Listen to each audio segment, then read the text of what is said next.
Hey guys, back on the little Zenith 5S29 from the mid-1930s. Anyway, it's time to get the dial assembly back in the radio, and I've got just a few things here left to do before we get this thing back in the cabinet.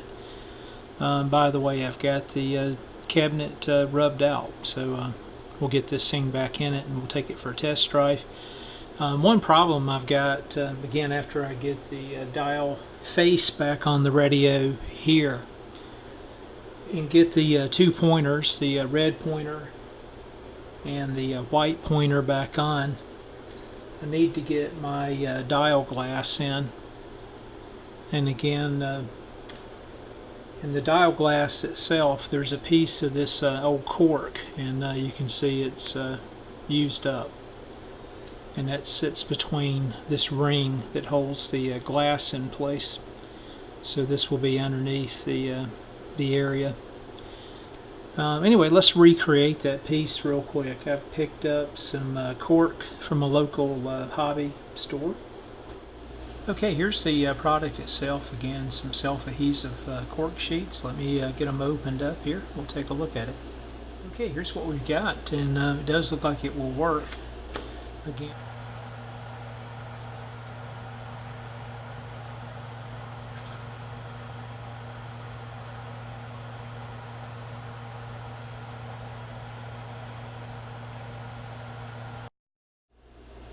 and one other important thing here, let me just mark the center.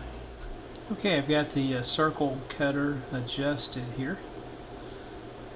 Let me see if I can hold that in place here, and if I can even cut through this cork material with this particular circle cutter.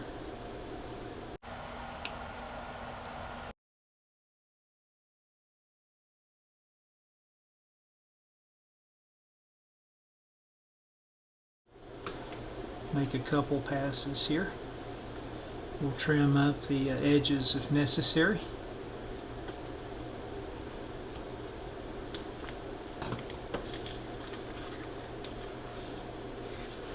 Alright, we'll get that out of the way. Let's see if this is a fit now.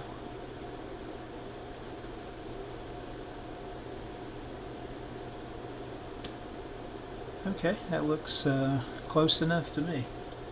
See just a little bit of the black edge, but I think we'll be just fine. Okay, got this measured here.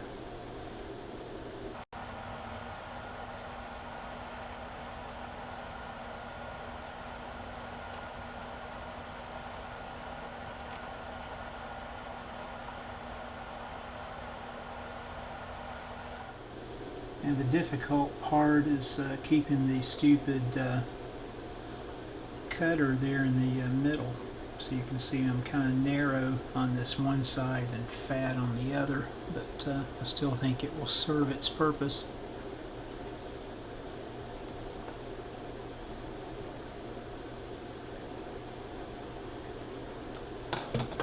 So probably not my best effort, but still should work just fine.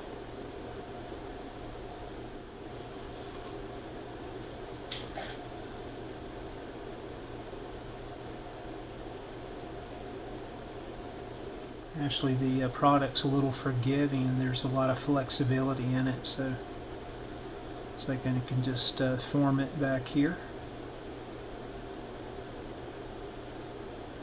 and position it where I need it. Let's get this piece back installed and get the dial pointers back on, get the glass in. Okay, let's start out here by getting the tuning condenser all the way open, and again we should be tuning here to somewhere probably around 1700 kilocycles. But let me pull the pointers back off and try to remove this and just trim up the fat edges just a bit.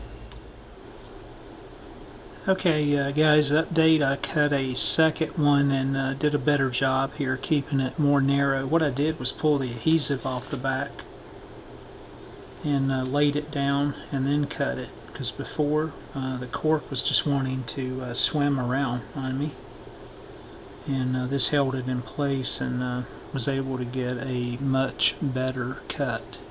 So with it being this thin, I don't think there's any need to blacken it out, because I don't think it'd be seen underneath the ring here in the dial glass itself. And again, the escutcheon is more narrow than this piece as well, if it lines up correctly. So I thought I could get this thing back on camera, but I'm having to get my head and my face right down by that to be able to see everything correctly. So let me try to get this thing reassembled here, and I'll show you guys what it looks like. Again, I'm going to have to exercise caution with that glass. I already have some chips in it, so hopefully it won't shatter. If it does, I'll let you guys know. Okay, guys, I got it back on there. Second try here appeared to work correct. And I think I got the dial orientation correct. So it seems like when you're back here about half dial, these two pointers should line up. And again, if I open the tuning condenser the entire way, the white dial indicator should come all the way back up here to the horizontal line, and the red indicator will be somewhere around noon, or as close as I could get it.